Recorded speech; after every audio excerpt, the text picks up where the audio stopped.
There are so many fascinating aspects to dreams. For example, timing and context. When did you dream what you dreamed, and what was going on in your life, or in the world for that matter, at the time you had your dream? Those factors are important in understanding the meaning of your dream. Another amazing aspect is that dreams can have multiple layers of meaning, some of which only emerge over time. Here's a great example. Over 5 years ago, Linda had a terrific dream. At the time, she journaled it, did the praying, pondering, and interpretation work, and was given a pretty good idea of what the dream meant, what the Lord was saying to her through it. The dream was a very relevant word of encouragement for her. So much so that she'd go back to it from time to time just to be encouraged. At the outset of the pandemic, the Holy Spirit reminded Linda of that dream. And as events related to the pandemic began to unfold, we realized the dream had a whole other level of meaning. It was a word that could encourage others as well. That's why Linda prepared the dream post we have on our website. A year and a half into the pandemic, that same dream now has yet another level of meaning that's even more significant. What we first received as a simple, personal word of encouragement for Linda, and then for others, was all along quite prophetic and therefore quite relevant during this global crisis. We couldn't see that level initially because the Lord gave Linda the dream 3.5 years before the pandemic hit.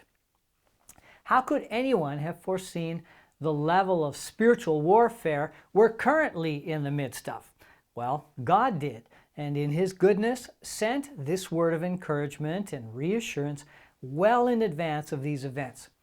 So we feel led to share this dream with you now. Here it is as Linda first recorded it. I was outside, somewhere on a clear, sunny day. I seemed to be on the outskirts of a city, and there was rubble all around me. Some buildings remained standing, but others had been completely destroyed. I looked up as I heard the sound of an airplane. As the sound grew nearer, I realized that it was a fighter jet. I started to feel fear because I knew that I was visible to them, and if they saw me, they would probably start dropping bombs on me.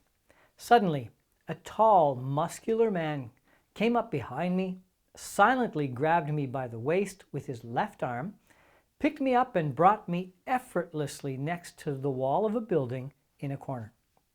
He then placed himself in front of me, facing me, and lifted up his arms to shield me with his entire body. Because of that, those flying jets couldn't possibly see me. We were waiting for bombs to drop, but we hadn't heard any by the end of the dream.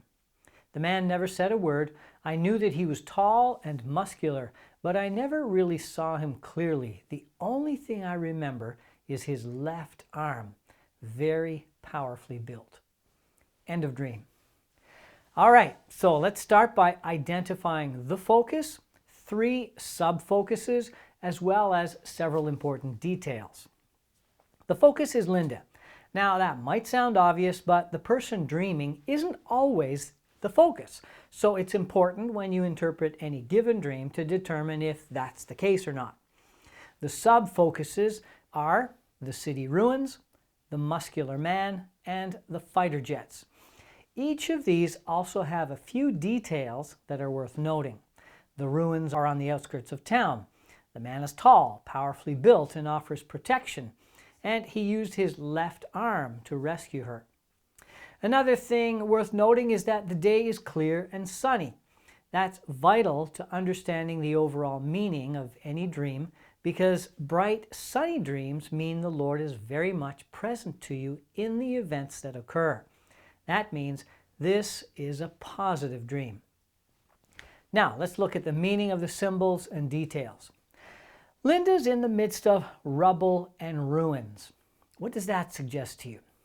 Well, to start with the personal level, all of us go through times when our life circumstances seem like a mess. Things aren't working out the way you expected. People have let you down or hurt you, offended you. You're still waiting on promises from the Lord to be fulfilled. that sort of thing. You may also be having to deal with the ruin or rubble of other people's lives, family, friends, co-workers, whoever. That's how Linda first understood it. But here's what I was alluding to earlier. Certain meanings may only emerge over time, as was the case here.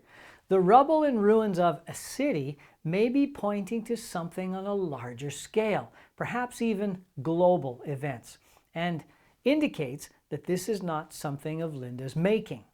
What kind of upheaval and turmoil has the pandemic ushered in, for example?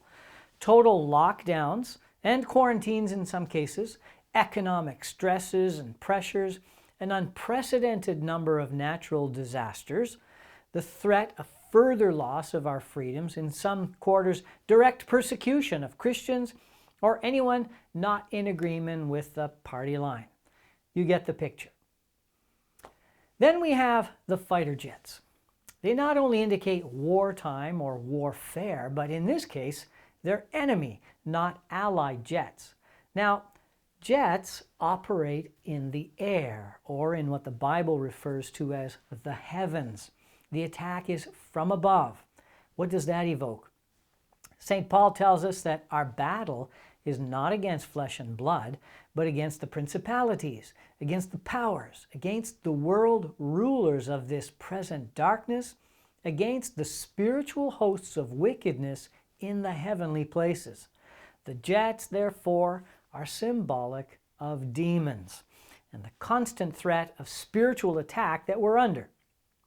So, what does all that tell us about the powerfully built man who suddenly appears out of nowhere and, in the blink of an eye, effortlessly whisks Linda away to safety from a potential demonic attack?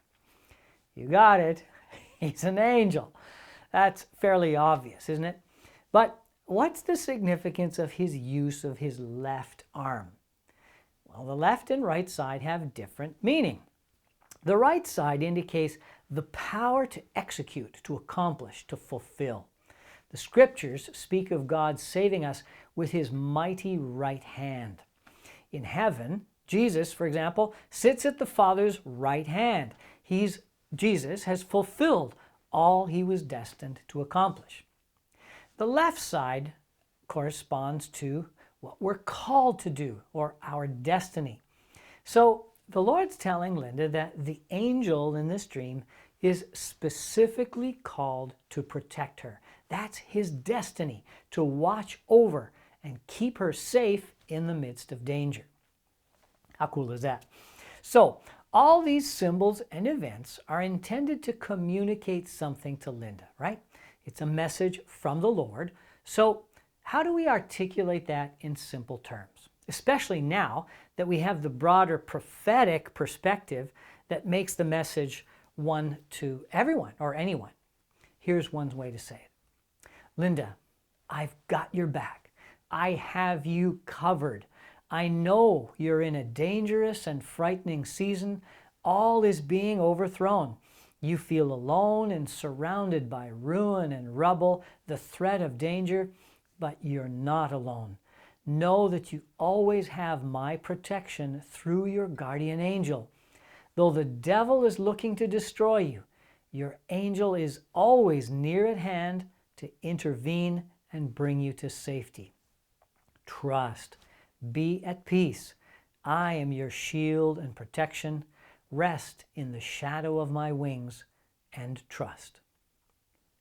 Who can doubt that this dream was from the Lord? But although Linda was the one to receive it, the word is clearly not for her alone. It's for you and me as well. I mean, don't you find that this dream brings to mind Psalm 91? The Lord is encouraging and reassuring us all, speaking those promises to us today in the midst of the growing darkness, chaos, and confusion that surrounds us. So let's trust in those incredible promises. Go back to them again and again. Memorize them. Put them in our hearts. Keep our minds filled with those promises of protection and safety. And let's trust as well in God's goodness and in his faithfulness to be true to those same promises. Thanks for watching.